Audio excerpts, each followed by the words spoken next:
right, guys, you're looking at the thumbnail, you're looking at the title of the video. Y'all already know what time it is. It is time to get active. Guys, much different conversation today, but I think it is incredibly appropriate to be able to have this discussion in the name of modern day feminism and all of the bullshit that it has caused on our earth, on our planet, not only for men, but for women as well. One of the greatest lies that modern day feminism continues to push today is irrespective of your biological sex, we are equal. Men and women are equal. Now, when we talk about this particular subject, there's a myriad of sections that we can talk about. The main two is the understanding of feminism, right? And its ideas of pushing not only equality amongst the sexes, but modern day feminism also pushes superiority amongst the sexes for women, but also LGBTQ rights. And we're not going to talk about that one as much. That's not my skilo, okay? But we will talk about how this group leverages ideals of feminism to cheat modern women. Without further ado, is that we have a weightlifter in New Zealand who for the first 30 years of their life was a man, then made the decision to transition to being a woman. Wasn't a particularly successful weightlifter as a man, but now is an incredibly successful weightlifter as a woman and has a chance of winning a gold medal at the upcoming Olympic Games. That's a brute right there.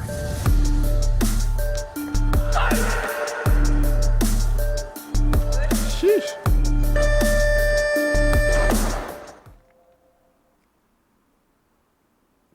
It hurts, you know, people, we train our whole lives for this one moment. We work hard to be the best athletes we can be. We put our life on hold a lot of the time just to train for this pinnacle event. And then to have it taken away in this situation, it's a biological woman. Physically, mentally, like, it's just very devastating. To a GMA exclusive, two transgender high school runners, well, they're kicking up dust in Connecticut, taking the top spots at the state girls championship, leaving parents wondering if they have an unfair advantage. Terry Miller and Andrea Yearwood dominating the competition at the Girls Track and Field Championships in Connecticut earlier this month. Coming in first and second place, respectively.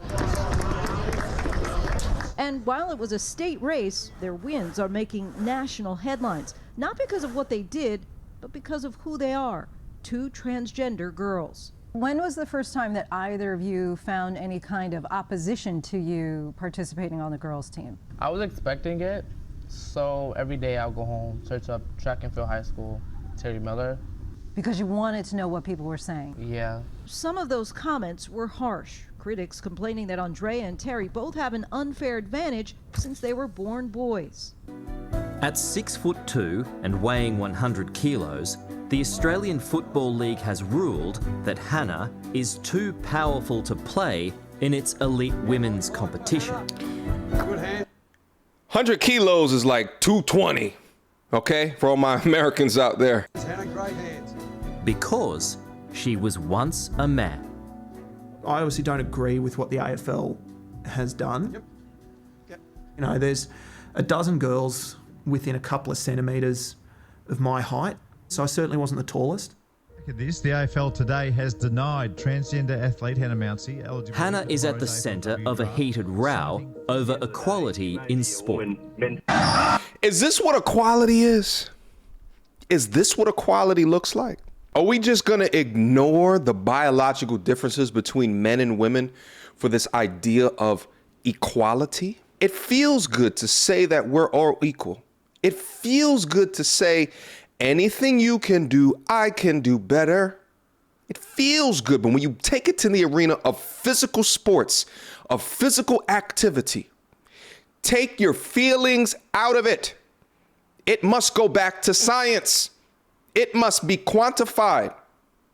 It must go back to statistics. It must go back to logic. We cannot continue to live in a space where your feelings judge your thoughts outside of objective reality. My argument here today is that this version of men and women are equal is doing more harm to women than good. Let's move on.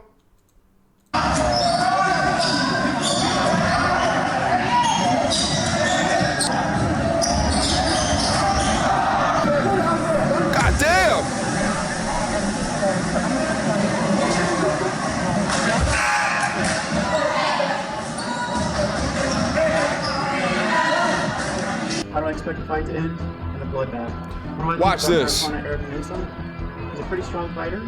I don't think she has a technique to beat me. So I'm just going to take it to her over and over and over again until I win this fight. Let's welcome her opponent to the cage, Erica Newsom. I feel really well. I've been training really hard for this opportunity for a long time. And look at this girl. I mean, physical specimen, man. Wow. Great shape. She's solid, she's tough, and she's ready to go. She doesn't want Fallon taking home that $20,000. Good throws and reversals by both fighters. These girls are getting right into it. Fox delivering the knees, and that's it. Fallon Fox. Holy cow. Game over. McKinnon argues the debate is fundamental. Honestly, when I first encroached on this topic, you know, shout out to Dave Chappelle. I wasn't aware, Dave Chappelle and Joe Rogan and Jordan Peterson, I wasn't aware so much as all of these topics until I started hearing them speak about it. And then I did my own research. But it really wasn't until I learned that trans women were competing in combat sports. It's one thing to be running track and to smoke the girls that's on the biological girls that's on the court, but it's a goddamn another thing to put them in combat sports together. We're not built the same, irrespective of being later in life medically created. For example, the reaction time of a man versus a woman is actually different. I'm not sure if y'all even knew that. All right. So think about in combat sports, having to slip jabs and counter. As a man, you're predisposed to being quicker to be able to do that. Not only have an increase in muscle mass of the power behind your reaction, but also the shape of our muscles, the shapes of our bones, the shapes and the largeness of our hands. It's different. About equality and human rights, both on and off the playing field. Inclusion's a fundamental principle in society. So I think that applies also to sport, that applies to intersex women, cis women, and trans women, that to be considered fully equal members of society, to be respected in our identities, is to be included in sport for who we are. And trans women are women. Do you think you'd have been a world champion cyclist if you hadn't transitioned? I don't think I am a world champion because I'm a trans woman. I put in the work.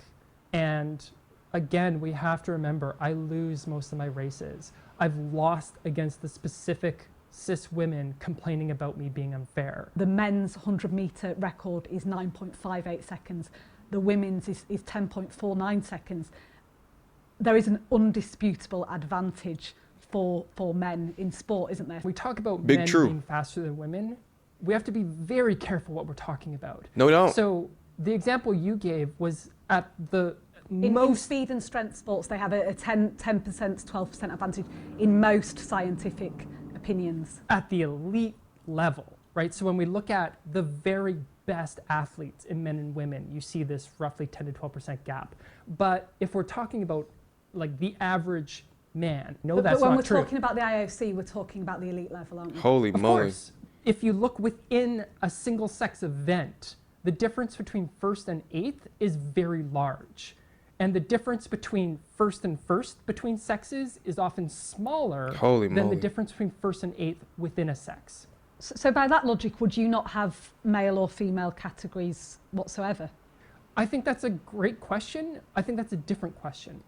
So I think no, it's not fair to trans people to say, well, in order to fix whether to include you in sport, let's just radically shift how we do sport. The IOC has no appetite for that at the moment. They are fully committed to only 2 sex categories of sport. This study by the Swedish university, the Karolinska Institute, which I know you've read closely, it does say that there's very limited change in thigh strength 12 months after transitioning and taking testosterone suppressants. Thigh strength, as you know more than anyone else, obviously a huge thing, particularly in sport, but particularly in track cycling. Do you accept that there may still be an advantage? Is it possible? Yes. However, the range of body sizes and strength levels within a sport, you can be successful with massively different body compositions. All right, so the argument there was from the idea of elite level cyclists in that example. Only at that level is there differences.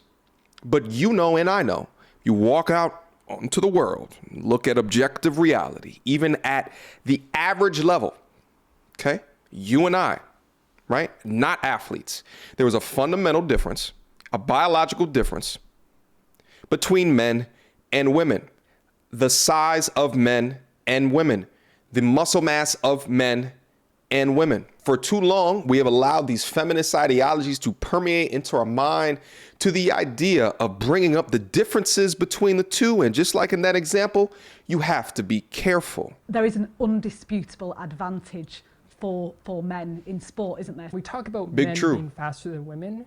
We have to be very careful what we're talking about. No, we don't. So the concepts of feminism don't allow us to accept that we have differences between the sexes, and I have different advantages by utilizing certain components that are an advantage to me, and then women have certain advantages by utilizing components that are advantageous to them. And it's gone so far that has allowed biological men to crush this idea of equality, to transition into a woman, to dominate women in women's sports. I've said this time and time before, but there seems to be on our society this malformed intention of pushing men to be more feminine and women to be more masculine. And I think one of the major pushers of this ideology is the institution of feminism. And I think that the more that people don't feel comfortable criticizing or challenging these thoughts, the more bullshit that will occur. Questions, comments, concerns? Y'all already know what to do. Mediocre tutorials and reviews at gmail.com. Do you guys agree? Do you disagree? Leave it down below. You already know where to find me. Truth be told, case in point in this argument, I think that feminism does more harm to women than for good. And we know from an athletic perspective, that is more true than ever before. Until next time, YouTube.